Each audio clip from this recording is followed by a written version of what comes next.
Irmãos queridos, que a graça e a paz do Senhor seja sobre a igreja. Eu os convido a abrirem a palavra de Deus na primeira carta de Paulo aos Tessalonicenses, no capítulo 5.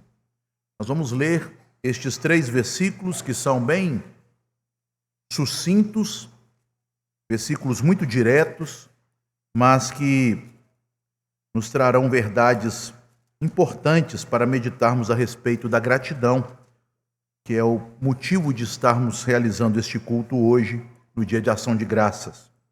1 Tessalonicenses 5, versículos 16 a 18.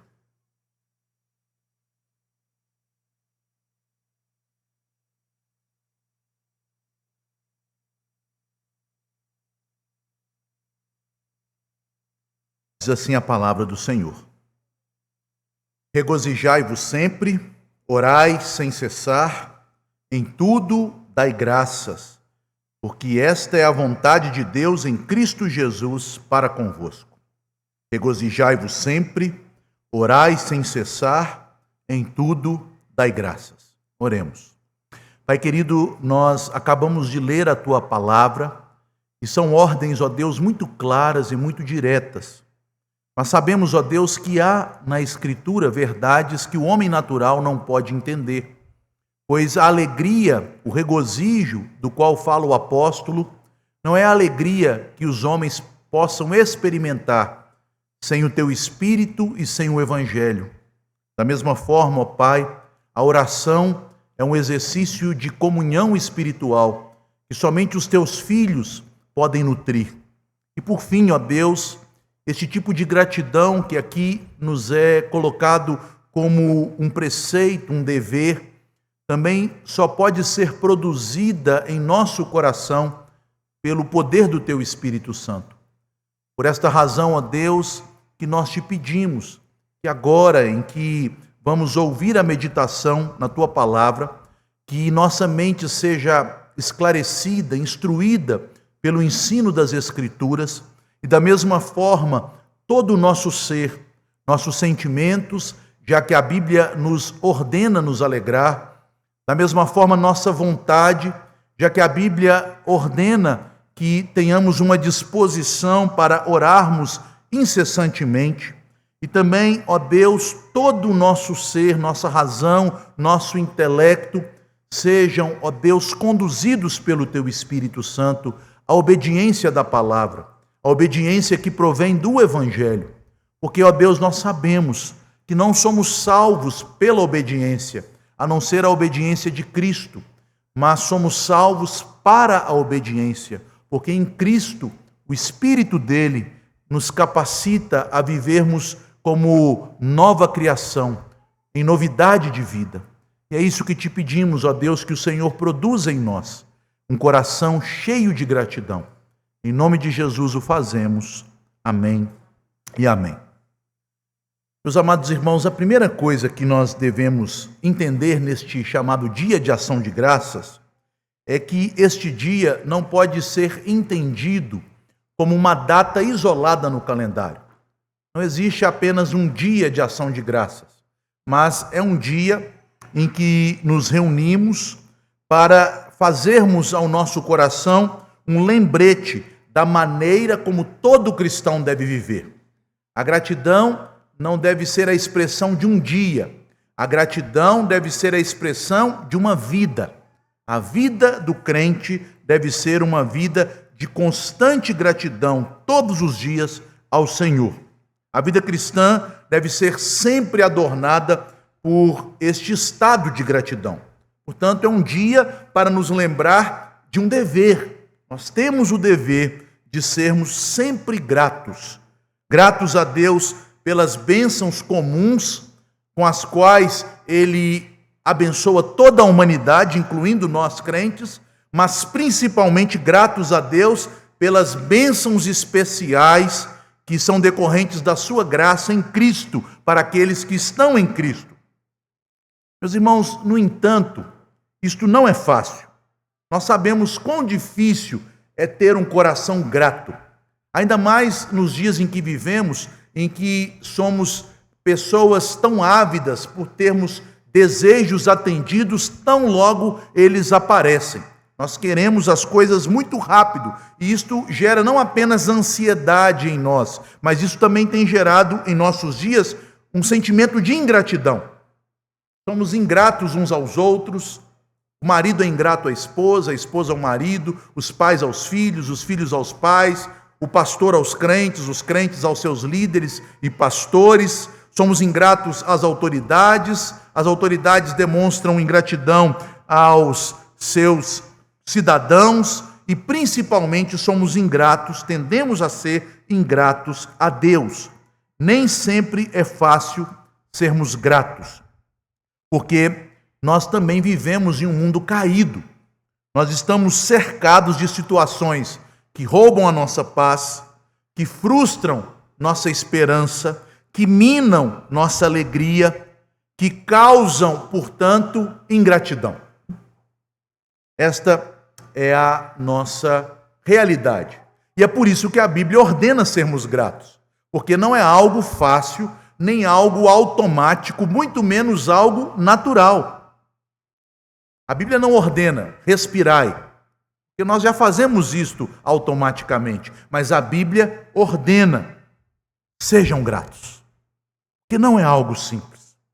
O apóstolo Paulo aqui, quando já caminha para o encerramento desta carta aos Tessalonicenses, conforme você pode ver até no título da sua Bíblia, ele já caminha para o finalizar a carta, para concluí-la, com diversos preceitos, com diversos conselhos ou ordens aos crentes.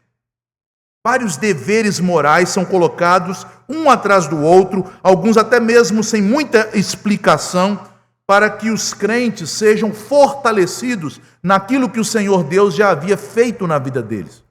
Se você voltar ao início da epístola, no capítulo 1, no versículo 7, nós vamos ler uma declaração ali surpreendente a respeito daquela igreja. Paulo diz que aquela igreja era uma igreja modelo para as demais. Percebam, há na Bíblia igrejas problemáticas, igrejas fracas, igrejas que têm problemas morais, mas a igreja de Tessalônica era uma igreja modelo. Vocês se tornaram modelo para os demais irmãos. E, meus irmãos, o que surpreende é que aqueles crentes não começaram tão bem. Quando nós lemos a história da plantação da igreja na cidade de Tessalônica, que era uma cidade que fica ali no norte da Grécia, na região que antigamente se chamava Macedônia, pertinho de Filipos, e também pertinho de uma cidade que ficou notabilizada por causa da excelência das pessoas que estavam ali, a cidade de Bereia. Tessalônica, lá em Atos capítulo 17, verso 11, melhor dizendo, os crentes de Tessalônica são comparados aos crentes de Bereia. Quando o texto de Atos, o texto de Lucas, autor de Atos, elogia os bereianos. Nós sempre lembramos destes elogios, não é verdade? Deste elogio, que os de Bereia eram mais excelentes, porque tudo conferiam nas Escrituras. Mas eles eram mais excelentes do que quem? Do que os de Tessalônica. Percebam, não foi um povo que começou assim com uma vida cristã digna de elogios. Na verdade, ao serem comparados, eles foram comparados como piores do que os de Bereia. E é ruim ser comparado com alguém para recebermos uma crítica, não é verdade? Mas os tessalonicenses eram crentes humildes. E mesmo no início de sua carreira, tendo sido menores em excelência do que os de Bereia, eles perseveraram na fé. Apesar de todas as perseguições, ainda em Atos 17, quando nós lemos ali nos primeiros versículos daquele capítulo, nós vemos quão difícil foi para Paulo e os seus companheiros Timóteo e Silas começarem o trabalho naquela igreja. Eles foram muito perseguidos naquela cidade e os crentes daquela cidade também o foram. Uma igreja fraca na palavra, uma igreja com muitas lutas e sofrimentos. É por isso que no capítulo 3 desta carta, o apóstolo Paulo diz que ele tinha muitas preocupações com a saúde espiritual daqueles irmãos. Ele estava ali aflito até quando enviou Timóteo para visitá-los, porque ele pensava que aquele povo iria se desviar. Vejam, eram crentes que não tinham tanta habilidade na palavra, eram crentes perseguidos. Paulo orava por eles, como ele diz no início da carta, incessantemente temendo que Satanás causasse baixas naquela igreja. Mas, meus irmãos, a palavra de Deus operou eficazmente entre os crentes de Tessalônica. É o que nós lemos lá no capítulo 2, no versículo 13. Porque, embora eles fossem crentes assim, um tanto quanto fracos em seu conhecimento bíblico, eles eram muito fortes em seu desejo por saber mais. E tudo que eles recebiam do apóstolo, eles recebiam sem colocar contradição, sem de alguma maneira colocar em dúvida. Eles não eram, por exemplo, como os de Corinto, que tanto trabalho deram ao apóstolo Paulo. Pelo contrário, eles recebiam como palavra de Deus. E Paulo então diz lá no capítulo 2, no versículo 3, é por isso que vocês têm recebido a minha palavra como palavra de Deus, e de fato ela é palavra de Deus, é por isso que esta palavra tem operado eficazmente em vocês. E a eficácia é demonstrada em muitos frutos, em um espantoso crescimento na fé. Lá no versículo 3 do capítulo 1, o apóstolo Paulo diz que havia naquela igreja, de maneira abundante, as três principais virtudes de um crente maduro, as chamadas virtudes teologais: fé, amor e esperança. Eles eram cheios de fé operosa, fé que se demonstra em frutos, em obra. Eles eram cheios de amor abnegado e eles tinham uma viva esperança na volta do Senhor Jesus. E é por isso que eles se tornaram uma igreja modelo para as demais, como eu já disse ali no capítulo 1, no versículo 7. Mas, meus irmãos, mesmo sendo uma igreja modelo, Paulo não ousa dizer que eles eram uma igreja perfeita. Não eram uma igreja perfeita, porque a igreja perfeita é composta apenas pelos santos aperfeiçoados nos céus. Eles não eram perfeitos. Havia ali também problemas. Havia alguns fanáticos que pervertiam casas, que pervertiam a doutrina, que ensinavam que Jesus estava vindo já nos próximos dias e, portanto, eles poderiam abandonar os seus trabalhos, suas ocupações e viverem dependendo dos irmãos. Isto perturbava a paz da igreja. E são estes problemas que ainda precisavam ser tratados, que levam o apóstolo Paulo a escrever esta conclusão com tantos preceitos, com tantas ordens práticas para os crentes de Tessalônica. Meus irmãos, dos versículos 12 a 22, nós temos 14 verbos no modo imperativo, isto é, 14 verbos com ordens, com mandamentos, com preceitos. 14. Sendo que a principal ordem aparece no versículo 13. E todos os demais verbos, que também são ordens, que são imperativos, são verbos auxiliares do verbo principal, que aqui, já que nós não temos a forma verbal no português, é traduzido como uma expressão: vivei em paz. Mas na língua grega nós temos apenas o verbo que significa ter a paz como o modo habitual de vida. Ser uma pessoa que esteja cheia de paz, uma pessoa que manifeste a paz de Deus em seu proceder. Esta é a ideia do verbo, traduzido por vivei em paz. É um verbo cuja raiz é a palavra paz, o substantivo paz. Vivei em paz. E Paulo, então, com todas as demais ordens e preceitos, ele cria aqui um clima para a paz. Como viver em paz? E aí ele vai dando vários indicativos, vários ensinamentos, vários conselhos, vários princípios que são usados por Deus para estabelecer paz, para manter paz e para propagar paz. Viver em paz. Como? Paulo, então, aqui mostra como estes crentes haveriam de viver em paz com todos estes preceitos. E os 3 versículos que nós acabamos de ler, os versos 16 a 18, estão relacionados a esta grande ordem: viver em paz. Para viver em paz é necessário regozijar sempre, orar sem cessar e em tudo dar graças. Além destas 3 ordens, outras 10. São, lembrem, 14 verbos imperativos, sendo que o principal é viver em paz e depois mais 13. Várias ordens, uma atrás da outra. E nestas 3 ordens que nós lemos e que têm relação com o assunto desta noite, é como se Paulo resumisse a vida cristã em 3 princípios ou movimentos: alegrar-se, orar e agradecer. Uma vida cristã em paz é uma vida que se alegra, que ora e que agradece. Uma vida cristã que mantém a paz é uma vida que se alegra, que ora, que agradece. Uma vida cristã que propaga a paz, onde aquele crente está, é uma vida que alegra, ora e agradece.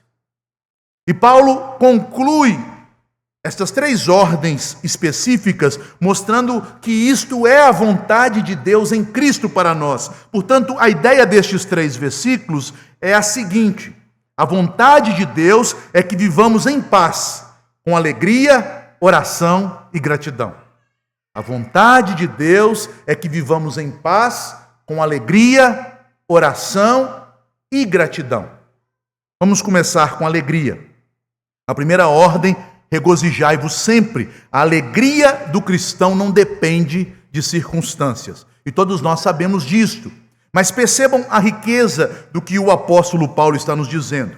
Percebam, meus irmãos, que as primeiras ordens dadas pelo apóstolo, dos versículos 12 a 15, que são ordens também que servem para criar este ambiente em que uma vida de paz, uma vida pacífica e pacificadora possa se desenvolver, porque toda semente precisa de um solo apropriado para criar raízes, para gerar os seus frutos. Então, vejam que nestes primeiros versículos, 12 a 15, todas as ordens do apóstolo são direcionadas para os relacionamentos.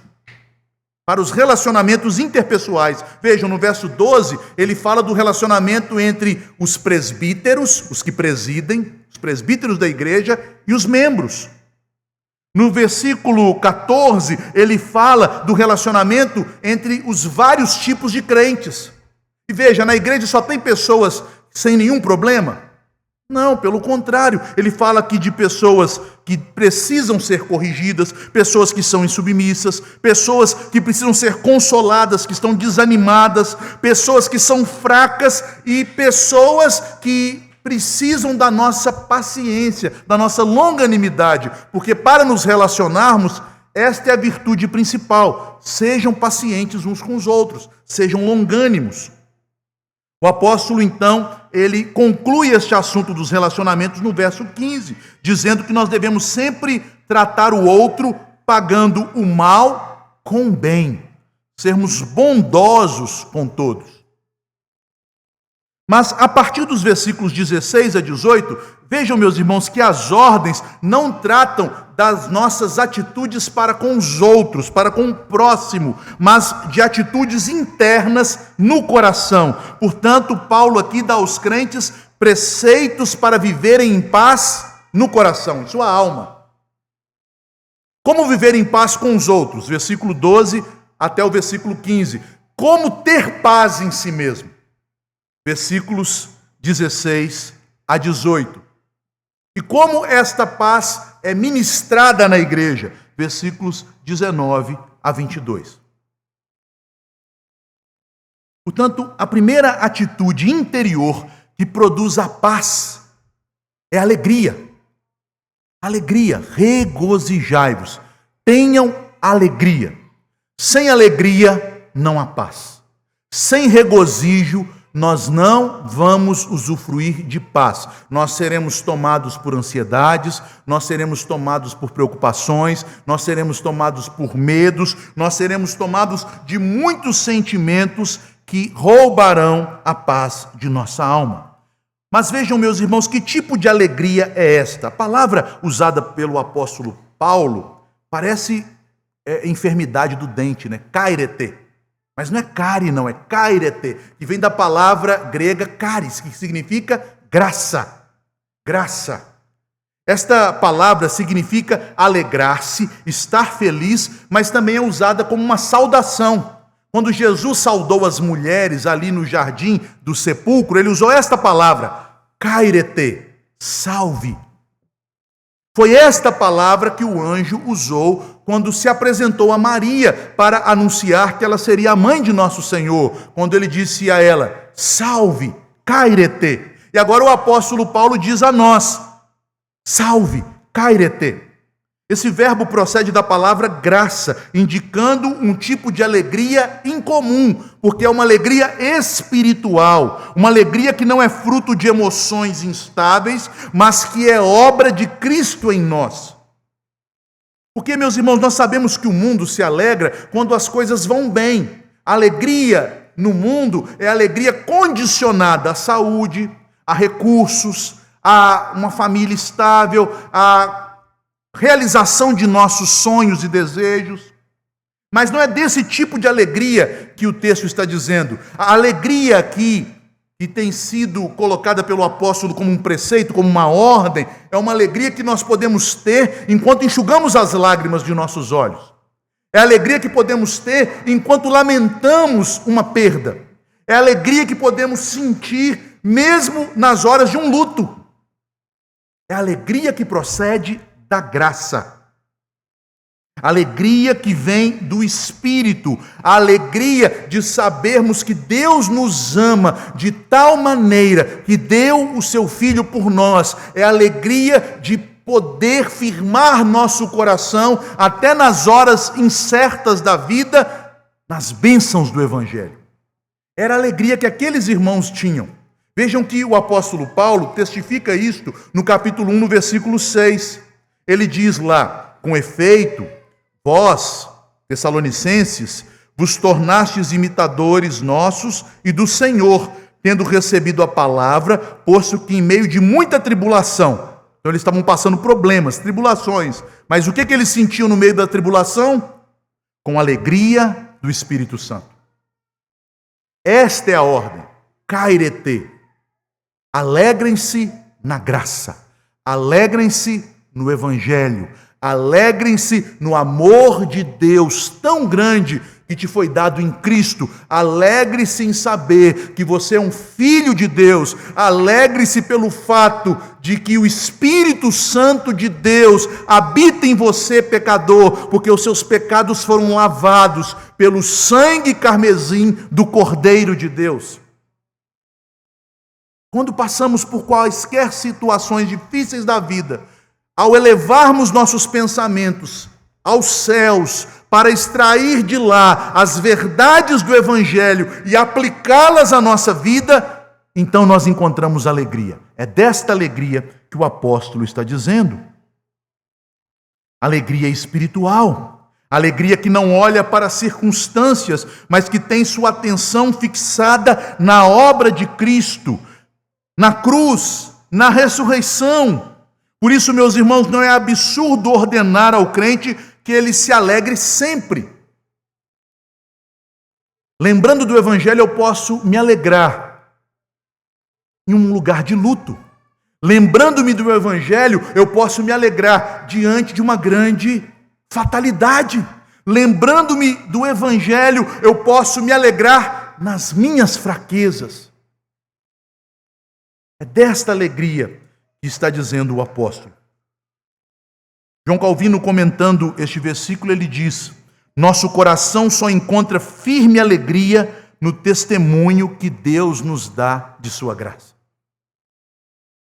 É a alegria que vem à mente quando nos rememoramos do testemunho que Deus nos dá de sua graça.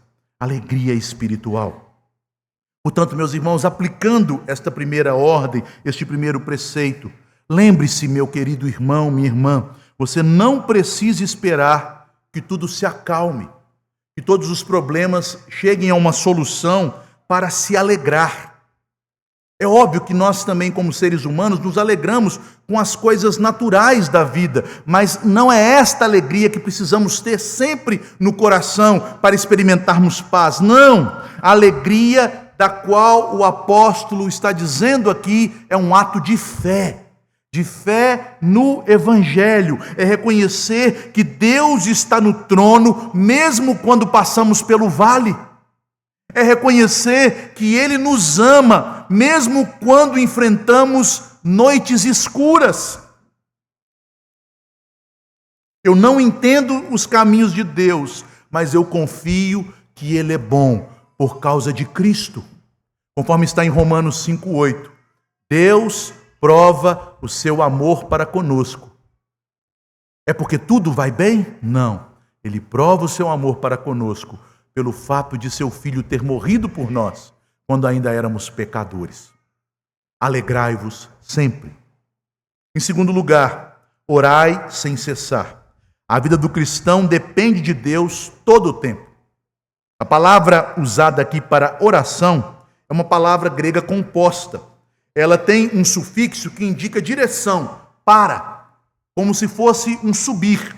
E a raiz da palavra é um substantivo que significa desejo ou sentimento.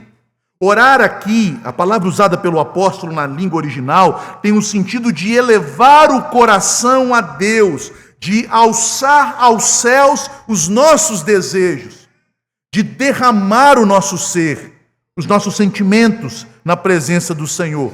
Portanto, a palavra usada para oração aqui especificamente tem o sentido, meus irmãos, de um exercício constante de comunhão.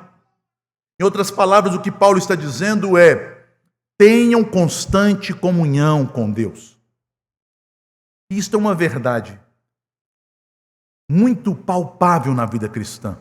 Quando nós estamos em comunhão com Deus, nós sentimos paz. Mas quando, por algum motivo, pode até não ser um pecado ali praticado como quebra da lei do Senhor, mas um pecado de omissão, e nos omitirmos em nosso dever de amar ao Senhor com todo o nosso ser, quando nós nos afastamos do Senhor e nos preocupamos apenas com os nossos afazeres, o crente ele sente certas preocupações que ele não deveria sentir. O apóstolo está dizendo que para vivermos em paz, nós devemos nutrir comunhão com o Senhor. Isto ocorre quando oramos na presença dEle, no culto público. Quando oramos nos dias e momentos em que nos ajoelhamos diante dEle, em nosso quarto, no lugar secreto. Quando oramos nos exercícios piedosos em nossa casa, com a nossa família, com os nossos irmãos, mas também em qualquer momento e em toda situação. A ideia é elevar o coração ao Senhor. E é por isso que o apóstolo Paulo diz que esta experiência pode ser uma constante, sem cessar. A palavra usada pelo apóstolo Paulo aqui é uma palavra incomum na língua original. Ela é composta por 3 palavras. Uma palavra um tanto quanto até difícil de ser traduzida, mas ela tem a ideia de algo sem remissão, algo que não deixa nada se interpor, algo que não permite nenhum intervalo desnecessário ou algum obstáculo que obstrua a comunicação. Então é mais do que um advérbio de tempo. É muito mais do que isso. É a ideia de mantermos sempre um canal aberto até os céus. Isto é orar sem cessar. Certa feita, contam os historiadores dos puritanos, que os puritanos queriam explicar o que significava este versículo, um grupo de pastores, presbíteros puritanos na Escócia, o que significa orar sem cessar, e eles, ali na dificuldade de explicar, eles perguntaram para uma serva da casa de daquele pastor na qual eles estavam reunidos, qual era a experiência que ela tinha de oração, e ela dizia: olha, eu oro sem cessar assim. Quando eu vou servir o pão, eu lembro: Senhor, eu te dou graças, porque Jesus é o pão da vida, que nutre a minha vida. Quando eu vou limpar a casa, eu lembro: Senhor, eu te dou graças, porque o Senhor limpou o meu coração. Quando eu vou pegar água para lavar as roupas, eu lembro: Senhor, eu te dou graças pelo teu Espírito, que é uma água pura que nos limpa de nossos pecados. E durante todo o dia, eu vou fazendo associações que me fazem lembrar da comunhão que eu tenho com o Senhor por meio de Jesus. Orar sem cessar significa manter o canal aberto. Não termos obstáculos ou coisas desnecessárias que obstruam nossa comunicação com Deus. Portanto, sem cessar não significa estar falando o tempo todo, mas viver consciente de Deus em todas as coisas. Era o que os reformadores chamavam de corandel. É o nosso coração sempre vivendo, sabendo que estamos na presença do Senhor. Deus está conosco. É Ele que disse: nunca te deixarei, jamais te abandonarei. Nós podemos ter a sensação de que Deus nos abandonou, mas esta sensação é fruto da incredulidade, é fruto do pecado, porque Deus declarou: nunca te deixarei, jamais te abandonarei. A oração mantém viva a alegria, a oração sustenta a gratidão, a oração preserva a paz, porque pela oração o coração se abre para a vontade de Deus. Lutero dizia que a oração é a respiração da alma. Já João Calvino declarou que a oração é o canal pela qual recebemos todas as bênçãos de Deus. A oração pode ser também comparada ao exercício da fé. A fé em movimento é oração. Aplicando este segundo ponto, meus irmãos, não tente viver na força do seu braço. Se você tentar viver na força do seu braço, você não terá alegria duradoura, talvez momentânea, mas não duradoura. E acima de tudo, você não viverá em paz. Você quer viver em paz? Você quer ter o seu coração desimpedido de ansiedades, de preocupações, de perplexidades? Tenha uma vida de oração. Apresente sempre os seus desejos diante do Senhor, confiante, sabendo que um novo e vivo caminho foi aberto até os céus. Não há mais véu que nos separa do trono da graça. Nós temos livre acesso ao Senhor em qualquer hora, em qualquer situação, em toda emergência e também fora das emergências, para podermos privar as delícias da comunhão que temos com nosso Deus.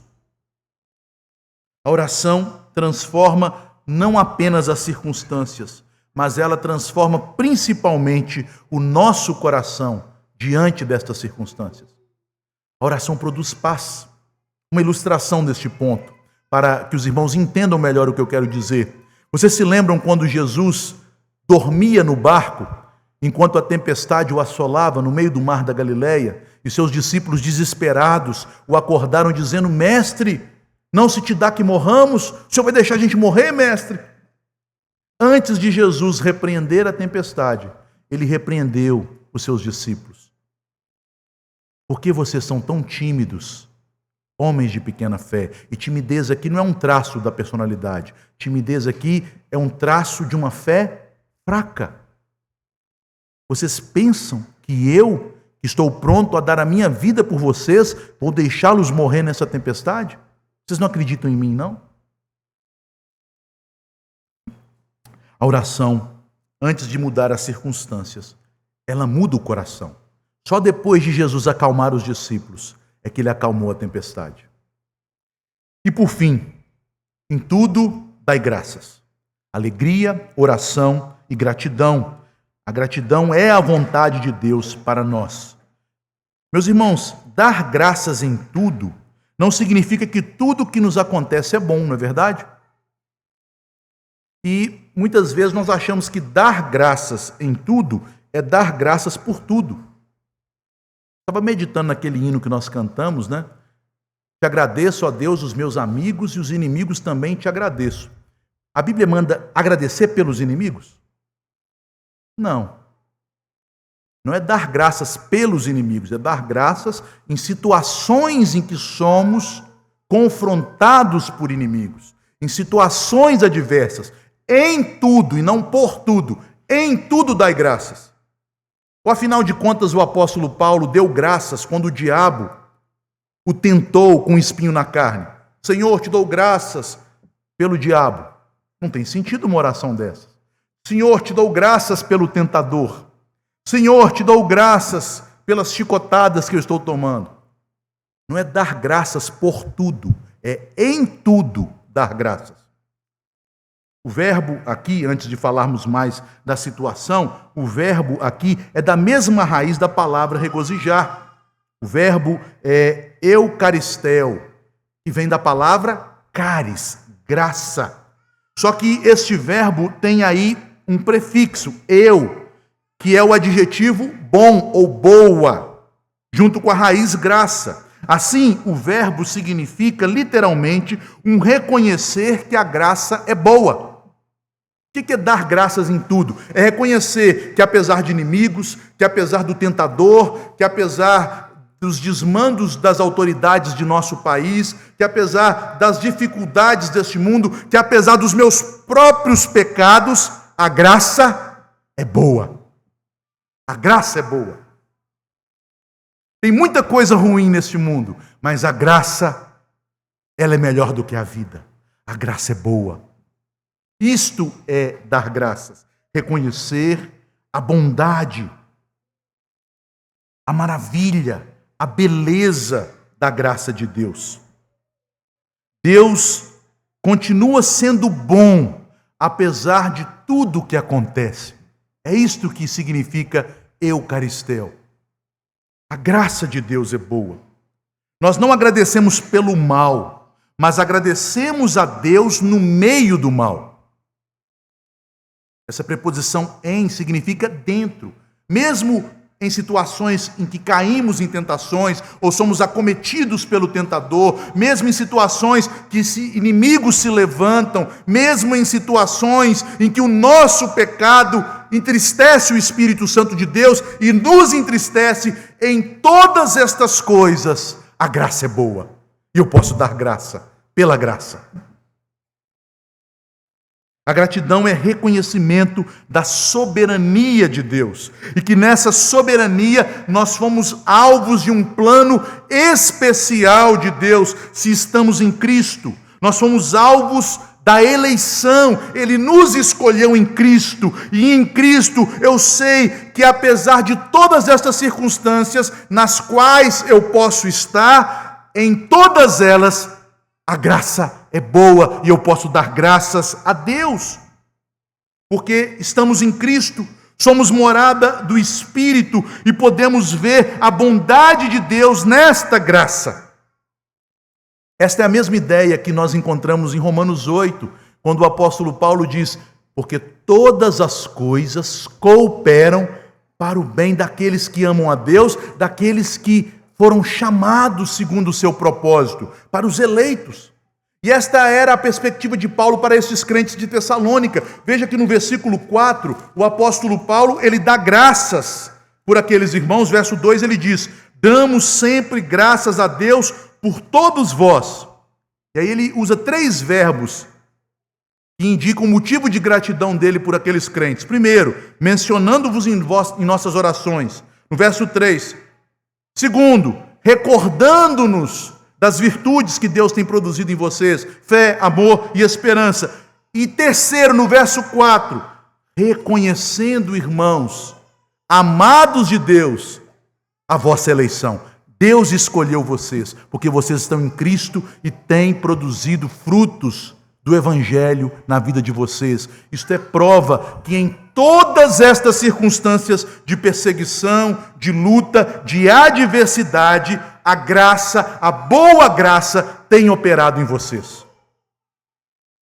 A gratidão é fruto da fé na providência divina, no plano de Deus realizado em seu povo. É fruto da fé na eleição divina que nos escolheu em Cristo. É fruto da fé no amor divino que não poupou o próprio Filho por amor de nós.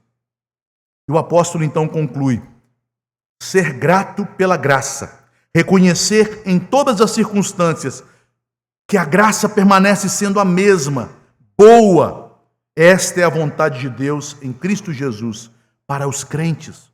A vontade de Deus é que sejamos um povo marcado pela graça, pelo reconhecimento do valor da graça. E isto é gratidão. Gratidão que revela que nós reconhecemos que tudo vem das mãos dele, em Cristo Jesus, para nós. Aplicando, meus irmãos, este terceiro e último ponto. Aqui o texto nos incita a agradecermos a Deus pelas bênçãos, não primordialmente as bênçãos desta vida. Porque se este texto estivesse focando nossa atenção nas bênçãos desta vida, não seria necessário usar este em tudo. O foco do texto são nas bênçãos espirituais. Nós somos, assim, crentes geralmente gratos pelas bênçãos desta vida. Senhor, te agradeço pelo alimento, pelo trabalho, pela família, pelas coisas que tem me dado, pela saúde. Mas, meus irmãos, todas estas coisas podem faltar. Todas elas podem falhar. A saúde pode ir embora. Ela pode ser carcomida pela velhice ou pela doença. Os recursos podem se esgotar. Um banco pode quebrar e levar todo o seu dinheiro. Não aconteceu isso há poucos dias no nosso país? Um governo pode mudar e todas as condições econômicas serem transtornadas. A família pode passar por crises terríveis, mas em tudo a graça é boa. Agradeça não apenas pelo pão, mas principalmente pela graça. Agradeça pelas portas abertas, mas quando elas estiverem fechadas, lembrem-se, Deus tem nos dado graça. Concluindo, meus irmãos, alegria, oração e gratidão.